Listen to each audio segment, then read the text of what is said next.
Not long ago, my best friend and I went on a road trip down to the United States from Canada for a music festival. We met up with other friends there, listened to some great bands, and generally had a good time. One of our other friends wanted to catch a ride back with us. He needed to get back home for school, and his buddies were staying an extra day. No problem, I thought. I had a big truck with plenty of room, and if we took turns driving, we could make it straight through in about 24 hours. Anyway, my story kicks off during my turn at the wheel. It's 2 a.m., a beautifully clear summer night with no clouds, a full moon, and a straight road ahead of me. I must have been zoning out or something, but at some point I realized that Waze had taken us onto this back road and down into this huge valley. Open fields stretched out in all directions with not another car or structure in sight. And of course, right on cue, we lose all signals. Satellite radio, GPS, cell service, the whole shebang. No biggie, I thought. We just gotta stick to this road for a couple more hours. About 20 minutes after entering this valley, and after losing all our connectivity, we come upon a bridge. As we get closer, I see a car stopped on the side of the road. Not uncommon. People sleep in pullouts when they can. What is unusual is this car has all of its windows blacked out. With all the light from the moon, we should have been able to see at least partially inside, but it's completely black. Getting closer, we also realized that it had no license plate that we could see. We didn't think too much about it. We assumed it was just abandoned out here in the boonies. Now this is where it gets creepy. As soon as we pass it, the car lights up and begins to tail us. I mean, right on our bumper in the middle of nowhere, with its shady windows and no plate. We try to brush it off, thinking maybe the driver's just lost or something, but my gut starts screaming at me, that primal get away now kind of panic. And trust me, I'm not the type to freak out easily. Then, as if this wasn't sketchy enough, we see something on the road ahead. The mystery car backs off just as we spot it, a body or so it seems lying right there. Now this road isn't exactly a highway. It's this narrow back road with no place to swerve without running the truck into a ditch. We're losing our minds, but I'm dead set on not stopping. No way, not out here. I quickly tell the others that I'm going around or through. By this time, we're almost on it. There is no room to pass by as there are no shoulders on the road, just deep ditches on the sides. We're close enough now to see it's a scarecrow, not a person. Still freaky as hell, but I drive right over it. The car following us, being much smaller though, could have easily gone around but sticks with us, speeding up when we do, slowing down when we slow, until I floor it. Finally, the car fades away, pulls a U-turn, and leaves. My buddy then hits me with, "Dude, I think there were spikes in that Scarecrow." Lucky for us, we were driving a huge truck. The wheel span was bigger than the Scarecrow on the road, and we passed right over without ever touching it. It was another half hour before we reached cell service and the satellite picked back up. It wasn't until we got home at 5 a.m. that we remembered that there had been a couple of people reported missing in our province. Ones who were on vacation and driving home from the States who never made it back and were never found. My friends and I fully believe that we escaped some crazy Wolf Creek type of death trap set up for us. We contacted the police about it and ended up making a full report. But since we were unable to pinpoint the exact location for them, there wasn't anything more they could really do. We definitely didn't want this to happen to anyone else. So just believe it when they tell you, don't blindly follow the GPS, and never, ever, get off the highway.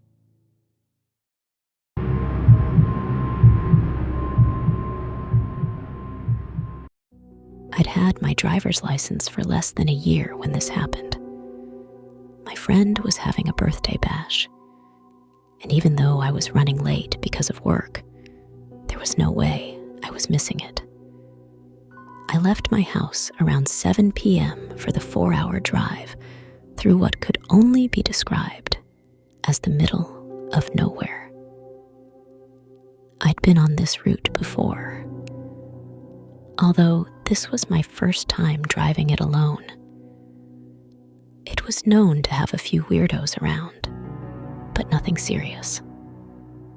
Either way, I wasn't worried when I set off. I'd been driving for a couple of hours, It was pretty peaceful and relaxing, really. I had my tunes, the road was clear, and the stretch of highway through the countryside was mostly straight and absolutely empty at this time of night. That's when I noticed this pair of headlights in my mirror, the first sign of life I'd seen in ages. And although it seemed a long way behind me, it started catching up quickly. This car was barreling towards me like a bat out of hell, and I'm in my 20-year-old Ford Explorer thinking, this can't be good. Soon after I saw the car, I started to hear the faint noises of intermittent honking that grew louder and louder as he got closer. What was really weird was that he was honking from a huge distance away for no good reason I could think of. I was alone. I didn't even have phone reception, and I was starting to get this sick feeling in the pit of my stomach that this person wanted to mess with me. Before I know it, this car is on my tail, honking like there's no tomorrow. And not just any honk, but this eerie, relentless sound that sends chills down my spine. I'm trying to keep my cool, signaling for them to pass. But they're not having it. They're tailgating me, flashing their high beams, and then bam! They start ramming into my car. By this point, I'm freaking out, trying to maintain control while this maniac is on my bumper. Again, I tried waving him around me, but he wouldn't go. I didn't want to slow down, but I couldn't outrun him either. He had me stuck. I was trying to keep my shit together enough to keep my car on the road, but I was dealing with the bumping, the high beams, and the honking that was driving me insane. All this was happening at over 60 miles per hour, and eventually, something had to give. I ended up swerving off the road, doing a 180-degree turn, and sliding backwards into a small ditch. I was shaking, but okay. Miraculously, my car wasn't severely damaged, and I hadn't really crashed, so I was fine. That's when I see the truck slowing down, turning around, and coming back for more with that damn honking. Panic mode sets in. For some reason, I put the car in reverse and slammed down on the accelerator. Big mistake. I just dug the car in deeper into the soft grass. The pickup was driving across the field towards me. I realized this was now turning into a very dangerous situation. Before, it could have just been some jackass playing around. But now, they had run me off the road and were coming back, obviously not checking to see if I was okay. The pickup stops a short distance away, lights blinding me so I couldn't see a thing, and then silence. I was still trying to reverse out of this ditch like a moron, and finally decided to put it back in drive. By this point, the honking stops, and this figure steps out. The person was short and fat, but all I could see was their silhouette, which was now walking towards my trapped car. I took a few deep breaths. I was trembling and terrified. I slowly eased the pedal down. The car was moving, but my wheels were spinning, and I didn't know if I'd make it out or not. The person moved faster now. Before I knew it, he was right up on my car. I locked it in the nick of time, just as he tried the door. Then he starts tapping on the window. Not banging, just tapping, which somehow makes it 10 times creepier. Somehow, someway, I managed to get the car moving again and book it back to the road. But the nightmare's not over. I hear the honking again, and this truck is chasing me down once more until, by some stroke of luck, another car comes along. I flagged them down by flashing my high beams, and this middle-aged woman got out of the car. I was hysterical, but once I stopped, I saw in the distance the lights of the black truck stop, turn around, and zoom off in the other direction. Thank God for this woman. She calmed me down and took me to the police station. I gave what little of a statement I could, a short, fat silhouette, and a dark truck with a sickening horn that still haunts my nightmares.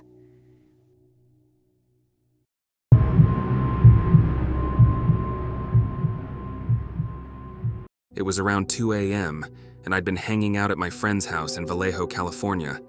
We'd been playing video games, drinking, chatting, and having a good time. As often happens, time slipped away from us, and my friend needed to sleep since he had work the next day. I hadn't had enough time to sober up before driving home, and I knew I was in no condition to drive just yet. I guess I should have asked if I could have crashed at his place until I was steady enough, but I felt a little embarrassed to ask. I suppose my friend could have offered, but he was either too rude or too drunk himself to consider it. But hey, no hard feelings. So, I figured a little inconvenience never hurt anyone. I just needed some time to sober up before hitting the road.